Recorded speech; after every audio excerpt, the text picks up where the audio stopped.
اعوذ باللہ من الشیطان الرجیم بسم اللہ الرحمن الرحیم وقالوا لن تمسنا النار الا ایاما معدودہ قل اتخذتم عند اللہ عہدا فلن یخلف اللہ عہدہ ام تقولون علی اللہ ما لا تعلمون۔ سورۃ البقرہ آیت نمبر 80۔ یہودیوں کا 10واں بڑا جرم، جھوٹے دعوے اور غلط عقائد۔ وقالوا لن تمسنا النار الا ایاما معدودہ، اور کہتے ہیں کہ ہمیں گنتی کے چند دنوں کے علاوہ آگ ہرگز نہیں چھوئے گی۔ ہم یہودی ہیں، جہنم کی آگ ہم پر حرام ہے، بالفرض سزا ملی بھی تو چند دن کے لیے جہنم میں جائیں گے، پھر سیدھے جنت کی طرف پلٹا دیے جائیں گے۔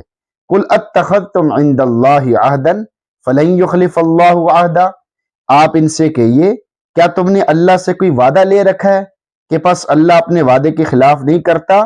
اگر اللہ نے تم سے وعدہ کر رکھا ہے تو بتاؤ کدھر ہے، کہاں لکھا ہوا ہے اور کس کتاب میں ہے؟ یہ جھوٹی باتیں اللہ تعالیٰ کے ذمے لگاتے ہو۔ ام تقولون علی اللہ ما لا تعلمون، یا تم اللہ پر وہ باتیں کہتے ہو جو تم جانتے نہیں ہو۔ واقعی یہودی اور ہر زمانے کے جاہل، غافل اور غیر محتاط لوگ ہر زمانے میں اس طرح کی باتیں کرتے ہیں جن کا کوئی ثبوت نہیں ہوتا۔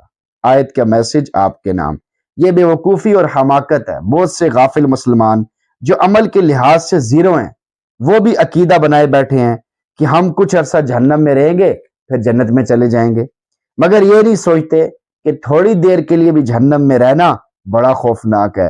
اگرچہ کبھی نہ کبھی ایمان کی برکت سے جنت میں چلے جائیں گے، مگر یہ کہاں کی عقل مندی ہے کہ پہلے جہنم میں جانے کا پروگرام ہے اور اس کے بعد جنت میں جانے کا پروگرام ہے۔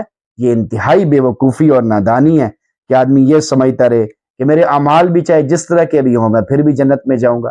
یا بعض دفعہ آدمی ایسے کہنے لگتا ہے اعمال تو بالکل نہیں ہوتے، لیکن امید میں بہت زیادہ آگے بڑھ جاتا ہے، امید میں بہت زیادہ آگے بڑھ کے کہتا ہے کہ اللہ تعالیٰ مجھے معاف کر دیں گے، یعنی میں جو مرضی کرتا رہوں اللہ تعالیٰ مجھے کچھ بھی نہیں کہیں گے۔